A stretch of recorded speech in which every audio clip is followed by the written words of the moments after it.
The first thing I hear every morning is a broom scraping across concrete. Not traffic, not an alarm clock, not the television. A broom. My sister-in-law, Lorna, starts sweeping the front steps before the sun clears the ridge. Then I smell garlic hitting hot oil in the kitchen, and a few minutes later, one of the grandchildren runs past my window in rubber slippers, laughing like the day has already given him something worth celebrating. That is my life now. I wake up in a small house outside Tagaytay, with fog sitting low over the road and coffee growing cold beside a framed photograph of my wife. Her name was Maria. We were married for 18 years. 18 years. She has been gone for a little over 2, and there is something I have never said out loud to anybody back home. When she died, I had every practical reason to leave the Philippines. I had no wife anymore. My visa situation became more complicated. Most of my old friends were in the United States. My Social Security check came from there. My daughter kept telling me there was a room waiting in her house in Ohio, but I could not leave Maria's family. I tried. I packed twice. Both times I unpacked before sunset. My name is Daniel Mercer. I am 72 years old. I grew up outside Cleveland, Ohio, and spent 36 years working as an electrical maintenance supervisor for the regional transit system. I was the man people called when a platform light went dark, a signal cabinet overheated, or a train sat dead during rush hour, and everybody wanted an answer right now. I like problems with wires because wires usually tell the truth. Current is either flowing or it is not. A breaker is either open or closed. You can test it, you can trace it, you can fix it. People are harder, grief is harder. There is no meter you can hold against your chest that tells you where the failure happened. I met Maria when I was 51. She was working at a rehabilitation center near Parma, helping elderly patients learn to walk again after strokes and hip surgeries. I was there because my mother had fallen on ice. Maria was not my mother's nurse, but she was the person who always seemed to appear when my mother got frightened. She had a way of kneeling beside the bed, so she was never talking down to anybody. She would touch my mother's hand and say very calmly, "We do one step today, tomorrow maybe 2." My mother adored her. I did too, although it took me longer to admit it. Maria was 43 then. She had come to the United States from Cavite, and most of her pay went back to her mother, 2 sisters, and a changing collection of nieces and nephews who needed school fees, medicine, uniforms, or some emergency that could never wait until next month. I know what some men hear when they hear that. They hear warning bells. They think they are being sized up as a wallet. I thought that too at first. I know, famous last words. But Maria never asked me for money while we were dating, not once. She worked double shifts, packed rice and fried fish for lunch, and wore the same winter coat for 8 years. The first time I offered to help her mother with a hospital bill, Maria said no so firmly that I almost felt insulted. We married 2 years after we met. There was no grand wedding, a church basement, 40 folding chairs, pans of pancit beside trays of baked chicken, and my mother crying into a paper napkin because she said Maria had given me my life back. She was right. Before Maria, I had a house, a pension plan, a dependable truck, and a calendar with nothing on it. After Maria, there were birthdays every month, phone calls at strange hours, boxes of clothes being shipped overseas, karaoke in the living room, and children on video calls shouting Uncle Dan, even though I could not remember which child belonged to which cousin. It was loud, it was expensive sometimes, it was alive. We talked about retiring in the Philippines for years, but I was the one who kept delaying it. I wanted one more year of work, then I wanted the mortgage paid off, then I wanted to wait until Medicare age, as if Medicare would follow me across the Pacific and tuck me into bed. Maria never pressured me. She would just show me photographs of green hills, little roadside fruit stands, and her mother's old concrete house with bougainvillea climbing over the gate. Someday, she would say. Someday is a dangerous word when you are getting older. It sounds generous, but it can steal whole years from you. The decision still was not sudden. For almost a year, I treated retirement like one of my maintenance projects. I made spreadsheets, I compared health insurance, rent, electricity, flights, and what would happen if the peso changed. I joined 2 expat forums in a Facebook group where men argued for 3 days about the correct price of a tricycle ride. I watched ordinary retirees walk through grocery stores and show their receipts. That mattered to me. They were not rich men drinking cocktails beside private pools. They were former mechanics, teachers, truck drivers, and widowers living on pensions that looked a lot like mine. One evening, I found a video from a retired postal worker living near Tagaytay. He showed his modest rental, his electric bill, and the little clinic he used. Maria watched over my shoulder without saying anything. When the video ended, I told her, "I think we can actually do this." She smiled and said, "I have been telling you that for 10 years. We finally moved when I was 64. I sold the house, gave my daughter most of the furniture, and arrived at Ninoy Aquino International Airport with 6 suitcases, 2 blood pressure prescriptions, and the absolute confidence of a man who had watched at least 40 YouTube videos. That confidence lasted about 6 hours. The heat hit me first, then the traffic, then the noise, horns, engines, vendors, security whistles, dogs, radios, people talking over one another. I remember sitting in the van while Maria laughed at my face. "You wanted the Philippines," she said. "Here it is." We did not stay in Manila. Maria wanted to be near family, but she also knew I needed cooler weather and a little space. We rented a 2-bedroom house on the edge of Tagaytay for 28,000 pesos a month. 28,000 pesos. At the time, that was a little over $500. The house was not luxurious. The water pressure changed according to some private schedule known only to God. Ants could discover a cookie crumb from 3 provinces away. The bedroom window rattled during storms, and the neighbor's rooster had a personal grudge against sleep. But there was a small covered porch, a view of wet green trees, and a kitchen big enough for Maria and her sisters to cook without knocking elbows. For the first time in my adult life, I knew every person living within 5 houses of me. That took some adjustment. In Ohio, I could go from my truck to my front door without speaking to anybody. In Tagaytay, walking 20 yards could take half an hour. Somebody wanted to ask how I was feeling. Somebody wanted me to taste mangoes. Somebody's child needed help with English homework. Somebody had heard I knew electricity and wanted me to look at a fan that had stopped turning in 2009.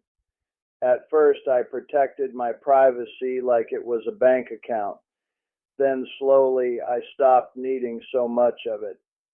Maria's mother, whom everybody called Nanay Elena, lived 15 minutes away with Lorna and Lorna's husband, Ben.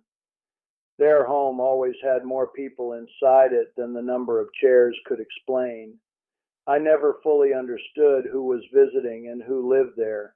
A cousin would arrive with a backpack and still be sleeping on the floor 3 months later. Every Sunday we ate together. Rice, grilled fish, pork adobo, tomatoes with salted egg, and usually some dish Maria warned me was not spicy right before it burned the feeling out of my face. I learned names. I learned which children were shy, which ones were clever, which uncle should never be lent money, and which auntie could detect dishonesty before a person finished the sentence.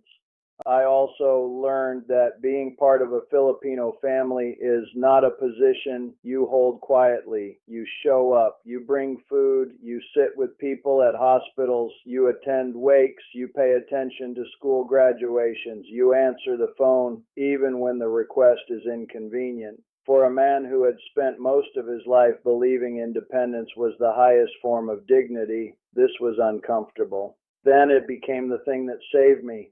Maria got sick 8 years after we moved. It started with pain beneath her ribs. She said it was indigestion. Then she said it was stress. Then she said she would see a doctor after her niece's graduation. That was Maria. Everybody else's life came first. By the time we received the diagnosis, the cancer had already spread. I remember the doctor's office more clearly than I remember entire years of my life. The air conditioner was too cold. There was a poster showing the digestive system on the wall. Maria kept smoothing the edge of a tissue between her fingers while the doctor spoke. I kept waiting for the part where he told us what wire to replace. There was no wire. There was chemotherapy. There were scans. There were trips into Manila and long waits under fluorescent lights. There were nights when she could not keep water down and mornings when she apologized to me for being sick. Imagine that. She apologized to me. Her family closed around us like a wall. Lorna slept on a plastic chair beside Maria's hospital bed. Ben drove us through traffic at 4 a.m. Nieces brought food I could not eat because my stomach was in knots.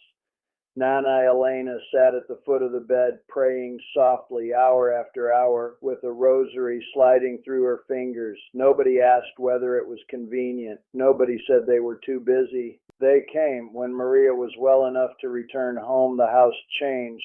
A hospital bed replaced our dining table. Medicine bottles covered the counter. The sound of the oxygen concentrator became the rhythm of every day. She died during the rainy season. There was thunder somewhere beyond the ridge. The windows were open because she said the room smelled too much like medicine.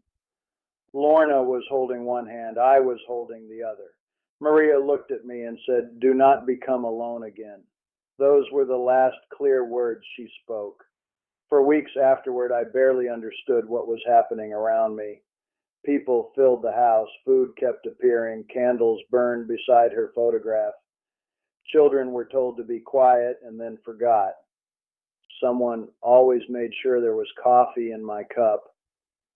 Back in Ohio, funerals had always seemed organized around departure. You gather, you speak, you bury, and then everybody returns to their separate homes. Here, grief stayed in the room with us. Nobody tried to rush it out. After the burial, my daughter called me every day. She was worried, and she had every right to be. She said I should come home for a while. Home.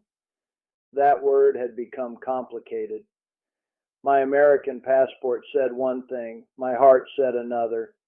Still, I made a list. I have always made lists when I am frightened. Reasons to return to Ohio. Better access to familiar doctors. My daughter and 2 grandchildren. Easier banking. No visa headaches, no typhoons, no language barrier. No wondering whether I had misunderstood a price, a document, or a conversation. The list was long. Then I made another list. Reasons to stay. At first, I could only write one sentence. Maria's family is here. I told myself that was emotional thinking. I told myself I needed to be practical. I booked a flight for 6 weeks later and began putting my life into boxes.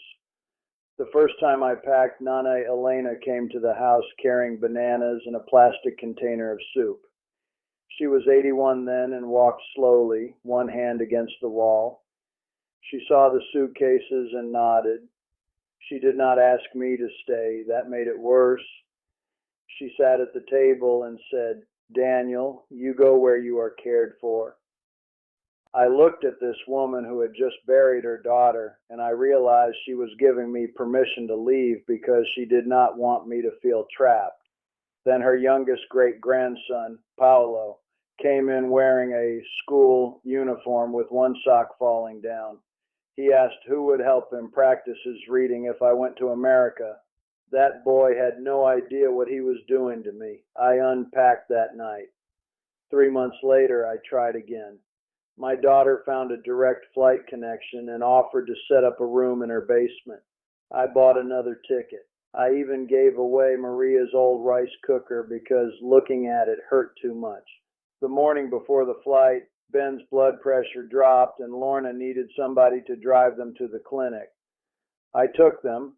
Then Nana Elena needed prescriptions picked up.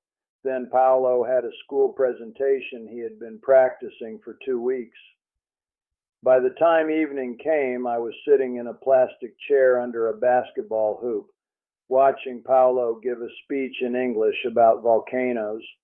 He kept looking at me every few seconds to make sure I was still there. I missed the flight. I did not book a third one. Some people back home did not understand. A few suggested Maria's relatives had manipulated me. One old coworker asked how much money they were getting from me. That question made me angry, but I also understood where it came from. Yes, I help. I pay part of Nana Elena's medicine. I cover school supplies for 2 children. When the roof leaked, I bought the materials and Ben did most of the work. At Christmas, more of my pension disappears than I planned for. But here is what people miss. They helped me too. When I had a fever, Lorna slept on the floor outside my bedroom because she was afraid I would fall. When I needed cataract surgery, Ben sat in the hospital all day and refused to leave until I was discharged. When my blood pressure spiked, Paolo, now a teenager, ran through heavy rain to get the neighbor with a car. You can put a dollar value on medicine. You cannot put one on somebody noticing you did not open your curtains that morning. My life here is not perfect. I do not want to sell anybody a postcard. There are still days when bureaucracy makes me want to put my head through a wall. Prices have gone up. The power goes out. I miss autumn. I miss a proper diner breakfast. I miss my daughter. And that is the hardest part to admit, because staying here sometimes feels like choosing one family over another. So I go back to Ohio every year now, usually for 6 weeks. My daughter visits when she can. We have stopped arguing about where I belong. She came to Tagaytay last year and finally saw what I had struggled to explain. She saw Lorna set aside the softest piece of fish for me because my teeth were bothering me. She saw Paolo check my pill organizer without being asked. She saw Nana Elena reach for my hand during evening prayer and call me Anak, her son. On the 3rd night, my daughter stood beside me on the porch while rain tapped the metal roof.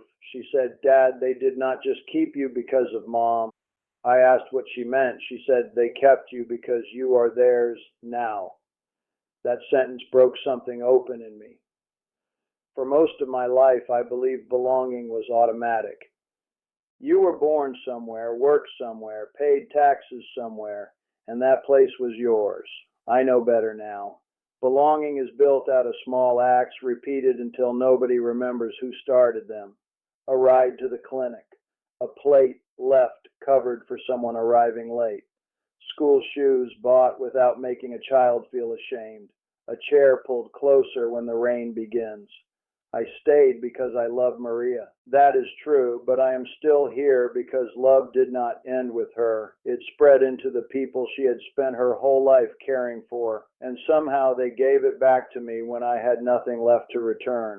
I live more simply than I did in Ohio. My rent is now 32,000 pesos, around $550 depending on the exchange rate. I do not own much. I have one good recliner, an old pickup, a shelf of medicine, and more family photographs than wall space. Most mornings, Paulo stops by before school. He is 17 now, taller than I am, and embarrassed by nearly everything. He still asks me to check his English essays, although I suspect he does it because he knows I like being needed. Nana Elena is 83. She moves slowly, but her mind is sharp. Every Sunday she asks whether I am eating enough, and every Sunday I lie and say yes while she puts more rice on my plate. Lorna still sweeps the front steps before sunrise. That scraping sound wakes me every morning. Then garlic hits the pan. A child runs past the window. Somewhere down the road, a rooster announces something nobody asked to hear. I sit beside Maria's photograph with my coffee, and for a few minutes I let myself miss her without fighting it. I used to think staying meant I was unable to move on. Now I understand that moving on is not always about leaving. Sometimes it means learning how to carry what remains. Maria told me not to become alone again. I did not. Her family made sure of it.